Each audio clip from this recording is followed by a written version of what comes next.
ज्ञानेंद्र जी, आपसे मैं चाहता हूं कि आप कुछ ऐसा बोलिए, ऐसा बताइए कि सब छत्तीसगढ़ के लोगों को एहसास हो जाए कि अब नक्सल मुक्त हो गए।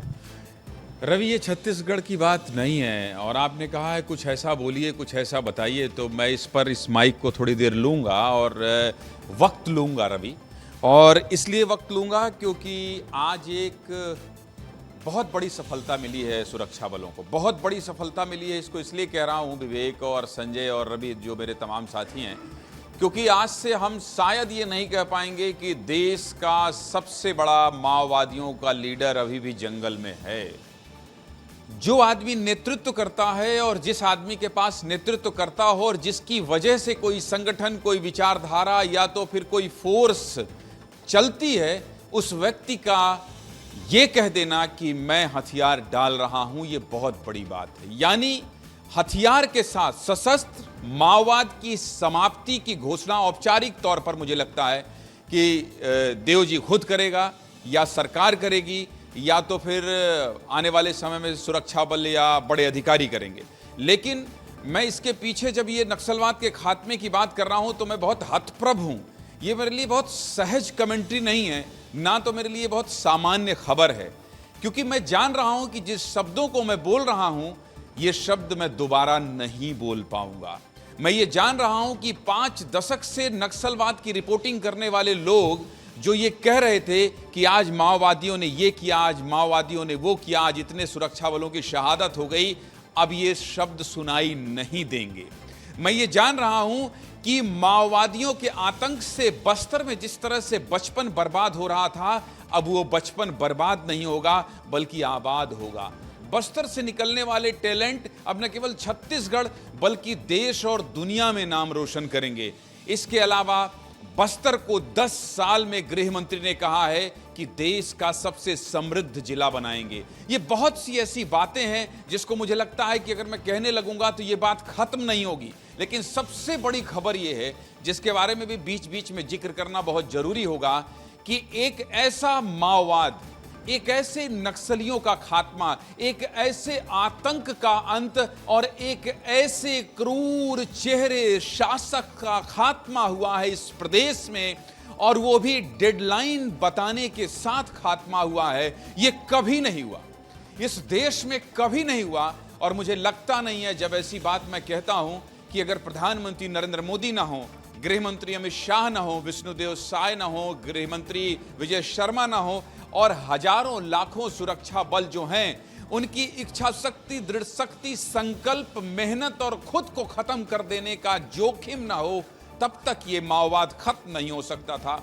आज जब मैं माओवाद खत्म होने की बात कर रहा हूं, जब मैं ये कह रहा हूं कि देव जी का सरेंडर इस देश का सबसे बड़ा सरेंडर है, तो मुझे इस बात का एहसास हो रहा है कि अब हम वो खूनी खेल नहीं देखेंगे। मुझे इस बात का एहसास हो रहा है कि नक्सलवाद की रीढ़ की हड्डी टूट चुकी है। मुझे इस बात का एहसास हो रहा है कि बस्तर अब कितनी जल्दी बदलता हुआ दिखाई देगा। एक ऐसे बस्तर की कहानी अब देखेगा ये पूरा देश, ये पूरी दुनिया, जहां आज भी वहां के ट्राइबल, वहां के आदिवासियों के पास अब चले जाएं तो एक पूरी परंपरा, एक पूरी संस्कृति, ऐसा लगता है जैसे उन्हें कोई रोक के रखा था। यकीन मानिए, जिस बस्तर और लाल आतंक की वजह से छत्तीसगढ़ आज तक सबसे दागी बना हुआ था, आज सबसे बड़ी शान का विषय होगा जब बस्तर का वही आदिवासी अपने मूल संस्कृति को इस देश के सामने, इस प्रदेश के सामने, इस दुनिया के सामने प्रदर्शित करेगा। आज बस्तर में ओलंपिक हो रहा है, आज बस्तर दशहरा हो रहा है। उस बस्तर दशहरा की कहानी देश जानना चाहता है, लेकिन लोग इसलिए नहीं जान रहे थे कि लोगों को लग रहा था कि जैसे ही फ्लाइट रायपुर में लैंड करेगी, नक्सली गोली मार देंगे। इस परसेप्शन पर बोलने के लिए विवेक और संजय, मुझे लगता है एक आध दिन अगर कोई कह दे तो मैं बोल सकता हूं, क्योंकि मुझे बहुत अच्छे से याद है जब मेरी नौकरी लगी थी, मैं एबीपी न्यूज ज्वाइन किया था, तब मुझे यह कहा गया था कि आप आज दैनिक भास्कर छोड़ रहे हैं और एबीपी न्यूज जा रहे हैं, तो क्या चलाएंगे, क्या खबर करेंगे और कौन सी खबर होगी जिसको दिखाकर आप राष्ट्रीय स्तर पर अपनी पहचान बनाएंगे। तो बहुत सारे लोगों ने तंज कसा था कि जब तक जवान शहीद नहीं होंगे, नक्सली हमला नहीं करेंगे, नक्सली मारे नहीं जाएंगे, तब तक आप राष्ट्रीय चैनल में क्या दिखाएंगे। और ये बहुत हद तक ये बात सही थी कि सिर्फ ऐसी ही खबरों को जगह दी जाती थी। लेकिन मैं बताते हुए इस बात को मुझे बहुत खुशी हो रही है कि अब जो लोग यहाँ पर नेशनल चैनल में खबर चलाएंगे, जो देश को और दुनिया को दिखाएंगे वो ये नहीं दिखाएंगे कि छत्तीसगढ़ में नक्सलियों का आतंक है। अब वो दिखाएंगे कि छत्तीसगढ़ बस्तर आबाद हो रहा है, देश का सबसे समृद्ध जिला बन रहा है, देश की जो संपदा बस्तर में छिपी हुई है उसका इस्तेमाल, और उसको जब वो निकलेगा, जब वो बाहर तक जाएगा, देश और दुनिया में फैलेगा, तब समझ में आएगा कि ये कितनी बड़ी धरोहर थी जो बस्तर में लाल आतंक के साए में, माओवादियों के खतरे में, और इस देश में बंदूक की नोक पर बस्तर की प्रतिभा को, बस्तर की पहचान को, बस्तर की संस्कृति को कैसे दबाया गया था। और मुझे ये बात बताने में भी कोई संकोच नहीं है कि इस तरह की विचारधारा, इस तरह के आतंक और इस तरह की गतिविधियों को शहरी नेटवर्क और शहर में रहने वाले नक्सलियों ने, शहर में रहने वाले नक्सलियों, फिर कह रहा हूं क्योंकि देश के गृह मंत्री से लेकर प्रधानमंत्री तक, गृह मंत्री, राज्य सरकार और मुख्यमंत्री तक सब ने कहा है कि नक्सलियों का आतंक तो खत्म हो जाएगा, लेकिन ये शहरी नेटवर्क, ये अर्बन नक्सली कब खत्म होंगे। कुल मिलाकर देवजी का सरेंडर, इसके पीछे बोलने के लिए बहुत कुछ है। देवजी का सरेंडर एक दिन में नहीं खत्म किया जा सकता है। देवजी का सरेंडर नक्सलवाद का सरेंडर है, देवजी का सरेंडर बंदूक का सरेंडर है, देवजी का सरेंडर बस्तर के सुकून का, जो एक बस्तर के सुकून पे नजर लग गई थी उस नजर का सरेंडर है।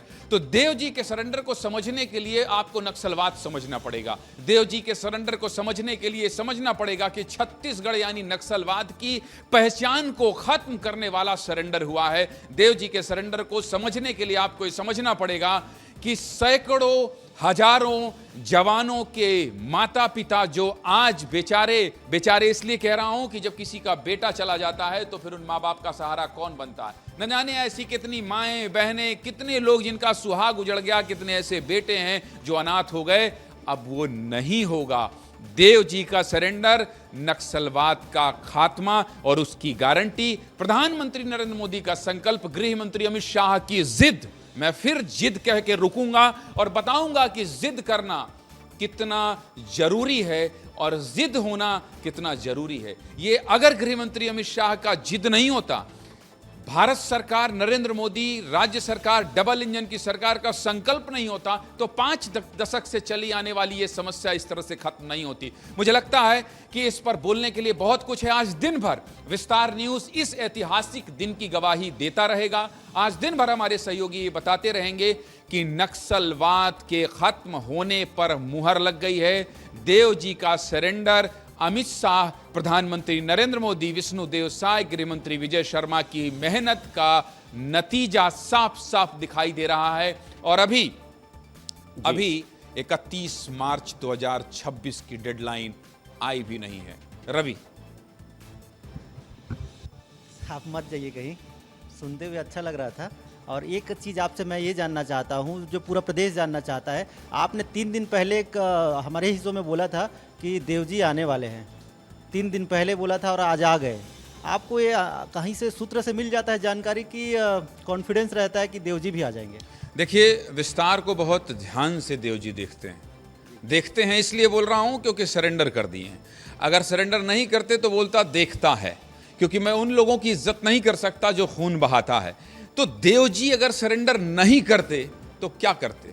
देवजी के पास कोई ऑप्शन नहीं था। देवजी के सीने में सिर्फ गोली लगती, माथे पर गोली लगती, और फिर उसके बाद आप जानते हैं कि नक्सलियों के खत्म होने के बाद उनके शव को कौन ले जाएगा इसकी भी गारंटी नहीं होती है। तो संजय से हम लगातार संपर्क में थे। हमारे लोग जो हैं, बस्तर का हमारा जो नेटवर्क है वो हमारे संपर्क में था, और हम लोग इस बात पर लगातार चर्चा कर रहे थे, आप भी उसमें शामिल थे, कि नक्सलवाद 31 के पहले खत्म होगा, 31 मार्च 2026 के पहले। और जब हम लोग अभी उस खबर का जिक्र कर रहे हैं आप, जिसमें हमने ये लाइन दिया था कि नक्सलवाद के अंतिम 40 दिन, तो 40 दिन के अंदर हमने देव जी को कहा था कि सरेंडर कर दो, नहीं गोली खाओगे। तो हो सकता है देव जी ने सुना और सरेंडर कर दिया। इसको इस रूप में भी देखा जाना चाहिए। बाकी संजय ज्यादा बताएंगे कि हमारी खबरों का कितना असर होता है माओवादियों पर।